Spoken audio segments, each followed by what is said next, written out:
Welcome वाली video में Nifty का एनालिसिस देख लेते हैं कि मंडे निफ्टी किस डायरेक्शन में निकल सकता है और क्या अपॉर्चुनिटीज बनेगी मंडे के लिए, कौन सी ऐसी लेवल्स होगी जहां एक अच्छी अपॉर्चुनिटी बनेगी। ठीक है, वो देख लेते हैं। लेकिन वीकली ओवरव्यू भी मैं आपको बताऊंगा कि बड़े चार्ट पे मार्केट कर क्या रहा है, क्योंकि एक बड़ी अपॉर्चुनिटी, बिग अपॉर्चुनिटी मुझे मार्केट में बनती हुई दिख रही है।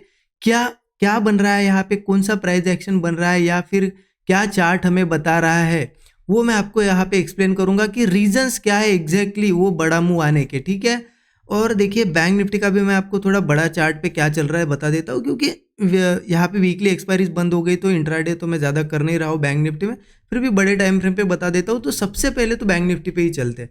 निफ्टी का तो आपको पता है एग्जैक्टली कर क्या रहा है। निफ्टी डेली चार्ट पे अगर बताऊँ आपको कि ये निफ्टी का ऑल टाइम हाई है, ये लगभग अक्टूबर के आसपास लगा था, तब से निफ्टी नीचे ही है और ऑल टाइम हाई के आसपास आया नहीं। और बैंक निफ्टी ने एक नया हाई बना भी लिया है अभी हाल फिलहाल में।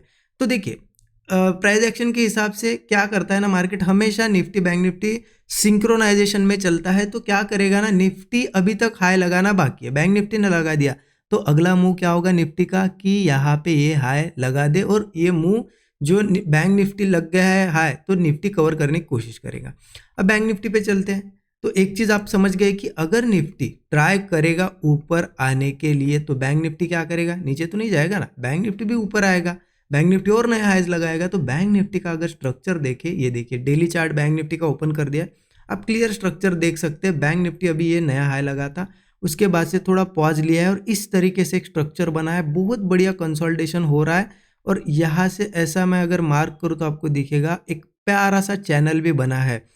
अगर ये चैनल ऊपर ब्रेक होता है, क्योंकि इसकी पॉसिबिलिटी बहुत है निफ्टी ऊपर आएगा, तो आपको अभी बताया मैंने बैंक निफ्टी भी ऊपर ही आएगा ना। अगर ये चैनल ब्रेक होता है ना तो बहुत ट्राई करेगा निफ्टी 58,000 60,000 के आसपास आने के लिए। एक इतने दिन कंसोलिडेशन अगर हुआ है तो ये मूव भी बहुत बड़ा होगा और बहुत फास्ट होगा। ठीक है, अब ये तो प्राइस एक्शन के हिसाब से होना चाहिए। मार्केट ऐसा भी कर सकता है, हो सकता है लोगों को फंसाने के लिए एक बहुत बड़ा ब्रेकडाउन दिखा है यहाँ पे और बस 2-3 दिन में रिकवर करके फिर ऊपर चला है, ये भी पॉसिबिलिटी है। इसीलिए अप साइड तो मैं क्लियर हूँ पोजीशन बनाने में, डाउन साइड अगर ब्रेकडाउन आता भी तो मैं डायरेक्टली पोजीशन नहीं बनाऊंगा जब तक ये प्राइस एक्शन कंटिन्यू ऐसा स्ट्रक्चर नहीं बनाता नीचे के साइड, तब तक तो मैं सेल का अभी सोच नहीं रहा हूँ। ठीक है, खास करके बैंक निफ्टी में तो बिल्कुल नहीं। ठीक है, तो बैंक निफ्टी का इतना ही एनालिसिस डेली चार्ट पे मैं बताऊंगा। इंट्राडे के लिए तो मैं यहाँ पे सिंपल निफ्टी का हम यहाँ पे डिस्कस कर लेते हैं। तो बैंक निफ्टी में ध्यान रखिएगा, बहुत बढ़िया चैनल है, अच्छी अपॉर्चुनिटी बनेगी, अप साइड की बनती है तो बहुत ही अच्छी चीज़ है। ठीक है, अब चलते हैं निफ्टी पे। निफ्टी पे भी सीधा हमने डेली चार्ट ओपन कर दिया। देखिए यहाँ पे डेली चार्ट पे मैं आपको एक सिचुएशन बताता हूँ कि हुआ क्या है निफ्टी में एग्जैक्टली और आगे हो क्या सकता है। यहाँ से देखिए अब निफ्टी में अच्छा ट्रेड कब बनेगा, मैं यहाँ से एक लाइन आपको मार्क कर देता हूँ। यहाँ से हम मार्क करेंगे उसको यहाँ तक। ठीक है, इसको चाहे तो मैं डार्क कर देता हूँ, आपको दिखेगी।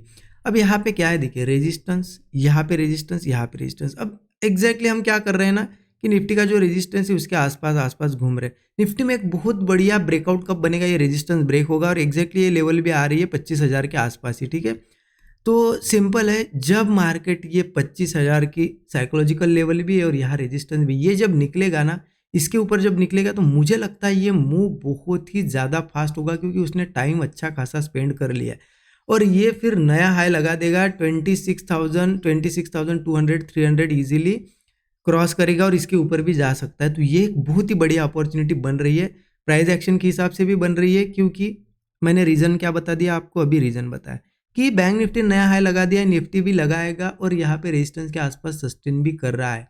ठीक है, बस एक चीज़ हो सकती है इसमें, कभी कभी मार्केट अब इस तरीके से चैनल यहाँ पे भी बन रहा है, हो सकता है एक अच्छा ब्रेकडाउन दिखा है और फिर यहाँ पे क्योंकि ब्रेकडाउन दिखाएगा सब लोग सेलिंग साइड चले जाएंगे और मार्केट बस उनको ट्रैप करेगा, क्वांटिटीज लेगा और फिर ऊपर जाएगा। तो ये चीज़ हो सकती है।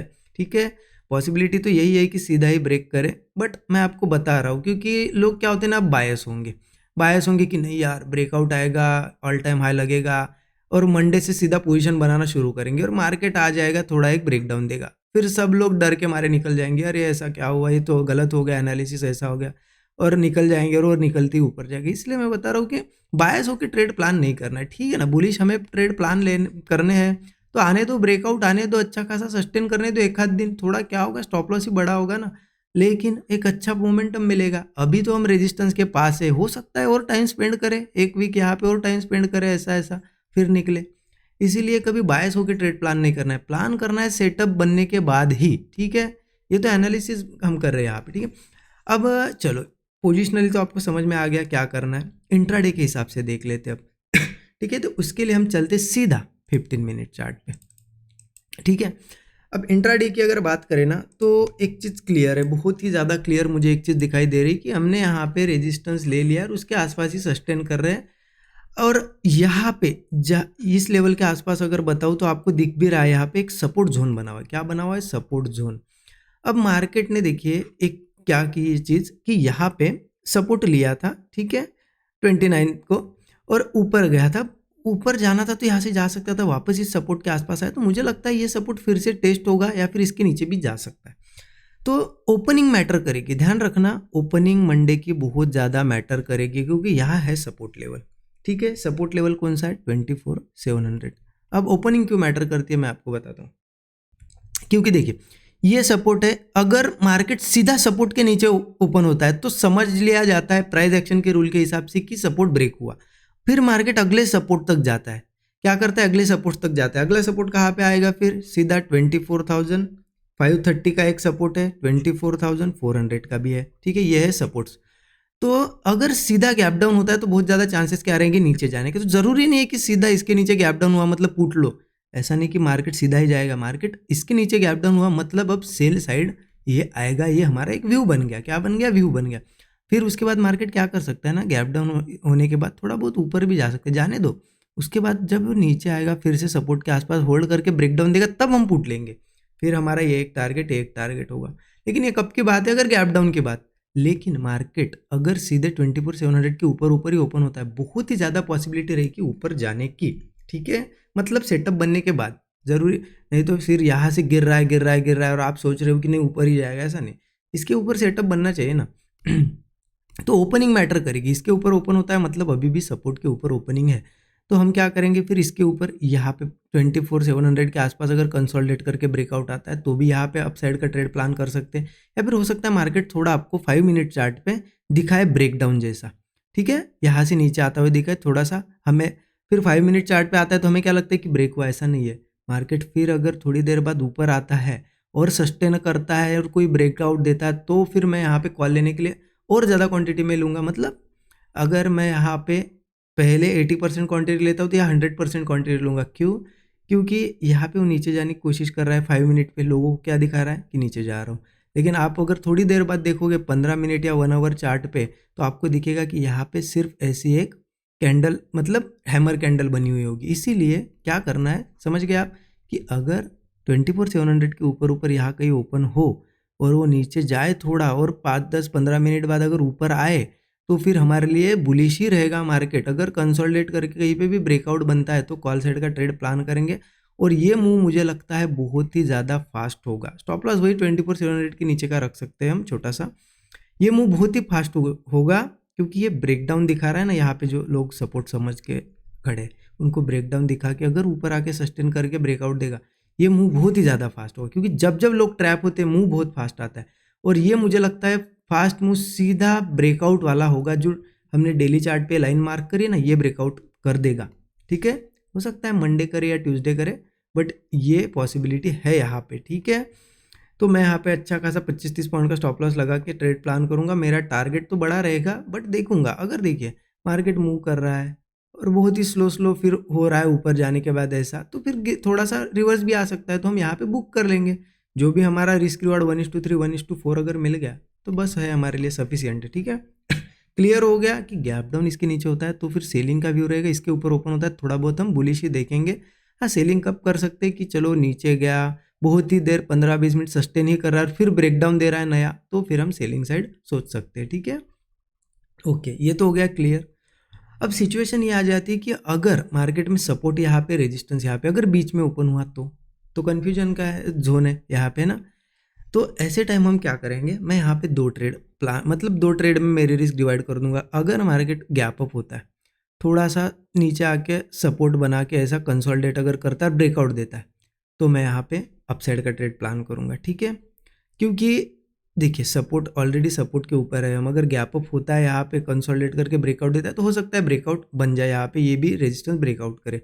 तो मैं एक ट्रेड यहाँ पे प्लान करूँगा जो डिवाइड किया है। अगर किसी केस में मान लो मैं कॉल साइड का ट्रेड ले लेता और मार्केट फेल कर जाता है, वो ट्रेड मतलब तेज़ी से नीचे आ जाता है और यहाँ पे हम ट्रैप हो जाते हैं, तो मैं मेरी पोजीशन एग्जिट करके पुट में कन्वर्ट करूँगा, क्योंकि जब मैं ट्रैप हूँगा, मान लो यहाँ पे हमारा अगर ये ब्रेकआउट फेल हो जाए तो बहुत तेज़ी से इस सपोर्ट पे आएगा, तो वो मूव में कैच करूँगा और प्रॉफिट जो लॉस हुआ उससे 2-3 गुना ज़्यादा ही होगा, राइट। तो इसलिए मैं 2 ट्रेड में मेरी यहाँ पे रिस्क डिवाइड करूँगा, ठीक है।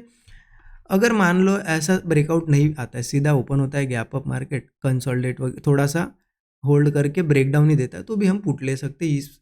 ये हमारा 24/700 का टारगेट होगा, ठीक है, क्लियर है।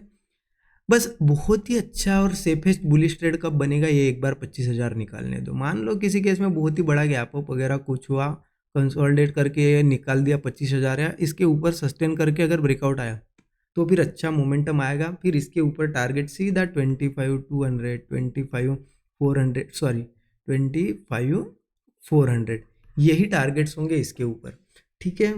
तो क्लियर हो गया क्या करना है, आपको समझ में आ गया कि इसके आसपास ओपन होता है तो ही बुलिश देखेंगे, 24,700 के नीचे तो सेल साइड जाएगा मार्केट। बीच में थोड़ा सा हम देखेंगे कि क्या सिनेरियो बन रहा है, उस हिसाब से प्लान करेंगे, क्योंकि अल्टीमेटली हम रेजिस्टेंस और सपोर्ट के बीच में ओपन हो रहे हैं, तो देख के ट्रेड करना पड़ेगा, यहाँ पे लेवल नहीं है, सेटअप का ही वेट करना पड़ेगा, ठीक है।